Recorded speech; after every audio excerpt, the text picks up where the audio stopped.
裏突き、縦突き、直突きと何発かずつお願いします。この位置から。はい。で、これでもね、はい。ここでまっすぐにこうポッと当てる。それをこんな感じでポッ。これからこうグッと間違えていく。ピシッと入るとまた全然違って。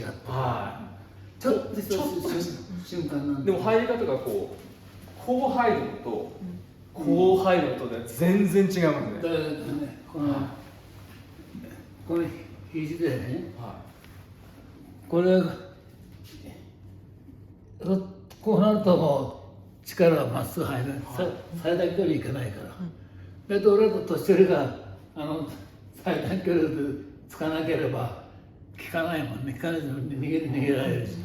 だからもうこれセットしたまでね、このままでこうセッとポッポッポッポッこの瞬間のこれが最後のゆっくりのやつが一番痛いです。こう入るじゃなくてこう L の字っていうかこう滑り台みたいにこう体全体でね、このままでこうすっごく軽くやられてるのに入りた方が違うんで、もちろんお腹締めてますけど、こうなんか揺さぶられてる感じしますね。そうだから揺れてる感じが外から見てても陽の側からでも分かりますよ。だこうだと揺れるんですけど、なんかそう上に来られると自分もおいってなるんで。技には剣絶対ありますからね。おお。なんか頭の中だけですけど、一瞬こっちに行くだけでこっちの締めが一瞬弱くなる。これで集中力壊すのね。見るだろう。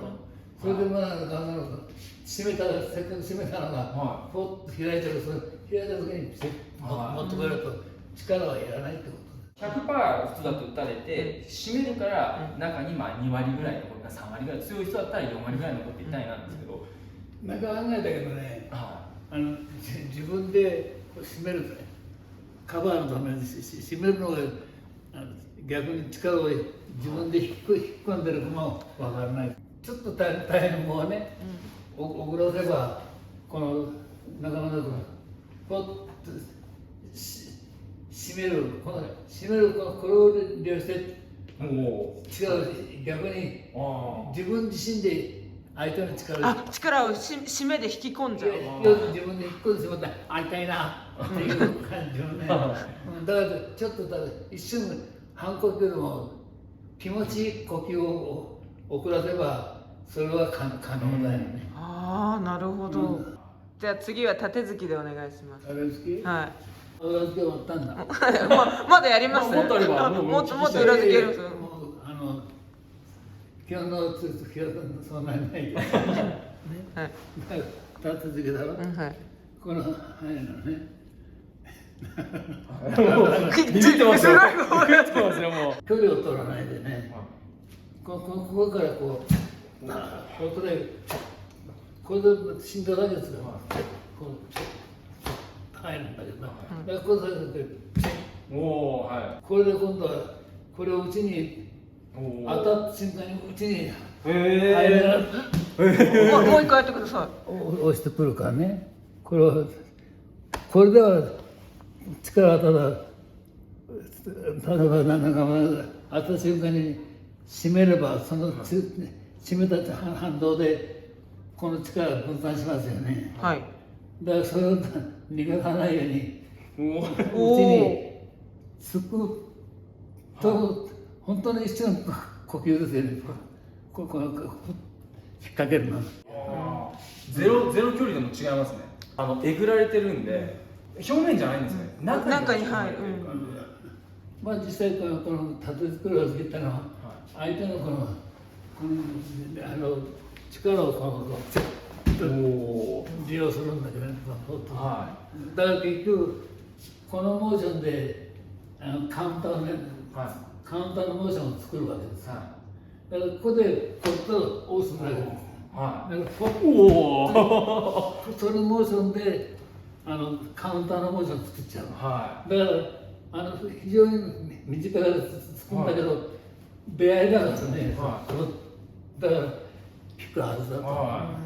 それで逃げないようにうちにこうしてこれ袖に持ってったら逆になっちゃうから、はいおお自分では線を作ったりいは単位の線を作ったり自分で作るんですよ。い僕がやるみたいに12みたいなのだったら多分準備できると思うんですけど、矢口先生のって1で起こるんで両方とももうこれではもう準備できないんですよ。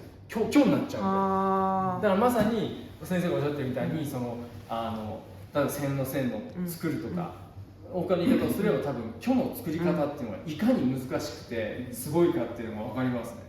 単位の線ってありますよね、はだから相手もスタートする自分もスタートするこの間のこれで当たる瞬間にこれを先に当たるからそれやなんだから本当に単位の線やんというのは簡単だよね、はだから同時にスタートして、途中でこうおお例えばその空手の、いわゆるなんですかね、熟練度10だとすれば、10だとするじゃないですか、多分8とか9までってそんなに、難しいですけど、行きつけるんですよ、多分この熟練度っていうのはこのどうしても埋められない1があるんですよね。最後の正拳突き、はい、お願いします。正拳突きが一番お聞きしたいと思うんです、実は。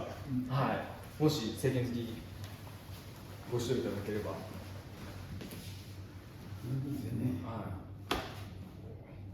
うわこれはねどうなってるんですか、それは。いや俺はね意識してるんですよ、この手首の回転に全力するするこれをこうパッとこうひねりながらこう瞬間にこうでポッと力を収縮さすんだけどね、これでだからこれは気持ちは、私はここでつく気持ちないんですよ、これは先ほどからもうないと思ってますからね、だからこの肘でついてるんですよ、それを今度体の中で突き抜けて生かしてるんだけど、気持ちは、だからこれをつこうと思ったら高し入れてますよ、だからこれがないものと仮定してこのベでこうすみません、ついてここで止めていただけますか、一瞬すみません。なるほど。本当の意味での一点集中の決めじゃなくて、外見的なピッて打つとこうどうしても固めてしまうじゃないですか。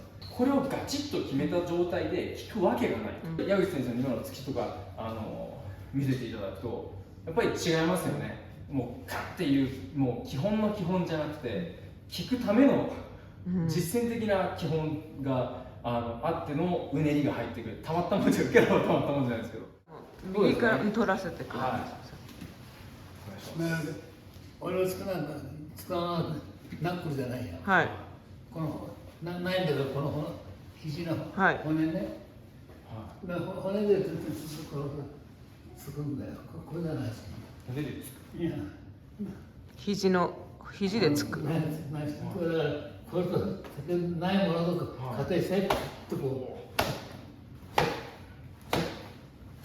う衝撃は残ってないですよね。こっちから見てても普通だったら筋肉使ってるとバンってちょっとこう戻りがあるんですけど、矢口先生の体に戻りがなくて全部入っちゃってるじゃないですか。40超えるとどんどん体も弱くなってくるんです。筋力も体の柔らかさも変わっていくと。だからこそいつまでたっても効かせることのできる武道的なやっぱりこういうなんですか、熟練度を上げていかなきゃいけないっていうのがあるんじゃないですかね。先生の中では裏突き、縦突き、正拳突きって実はそんなに差がないんじゃないですか。ないですよね。先生のはみんな同じなんですよ。もちろん方向性は違いますけど、もう柔らかさが全部同じなんですよね。この3つを同じ風に打てるっていうのはないです。できないですね。僕できる気しないですね、しばらく。どうやって裏突きみたいに正拳突きを打つんだろうって、これはもう肘の回転が全然方向が違うんで、どうやってやるんだろうなっていう。先生どういうふうに稽古したらいいですかね。全部裏付けも縦付けも全部正拳突きが元なんですよね。正拳突きが元なんですか。逆かと思いましたね。だけどやっぱり基礎はしっかりひねって、飛ばすっていうかね、はだからそれを生実家崩してね、これでって言ってるうちに、でも元は全部これをひねればもう制限に変えるんです。はた手続きって言っても変えれば制限、裏剣付けもこれと裏付けも変えれば制限、全部制限に変える、だから元に変えるわけだから。だから生実家の理屈をつけないで政権をなるほど。臨機応変に前に応じてここでこのまでおお。作るってことだね。この重さ分かります？映像で。はい。この重さ軽くされてこれですよ。これは目から鱗ですね。定義づけって良くて悪い一長一短で、はい、僕まさに未熟なのが自分の中で裏剣好きであり縦好きであり正剣好きでありっていうこの定義をしてしまっていたので、みんな同じだよっていうことを言われた時に目から鱗がボロッと取れるわけですよ。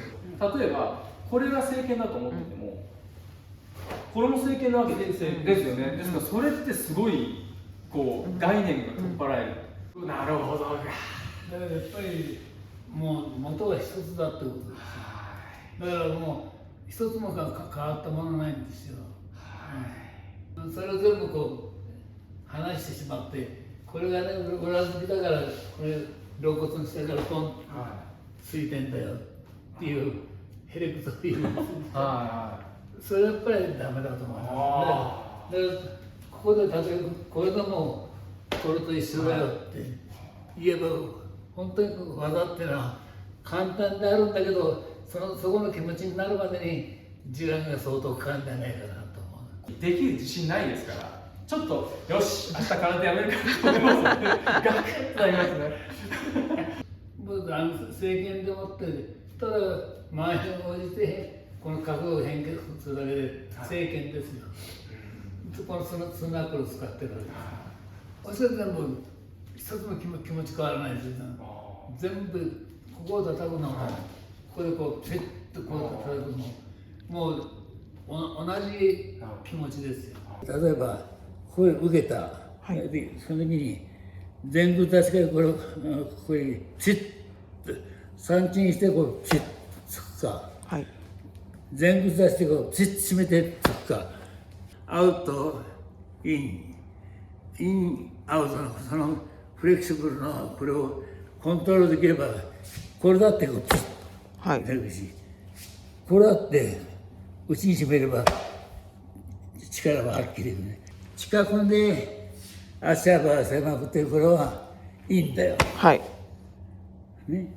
だから今度は遠間でこれやればアウトだよ。体をしっかり十分に振り回すにはインではできない。アウトではできるということ。だったらこう幅が狭いからテンション的にはね、幅が広くても前に寄ったらば、そのインにこうチェッてチェッ変化するわけだ。幅が広くても内にこうグッと締めることができるわけだ。このフレクシブルのこれを自由に前に置いて自由にこれができるようになれば、例えば水筒ペッチリ使える。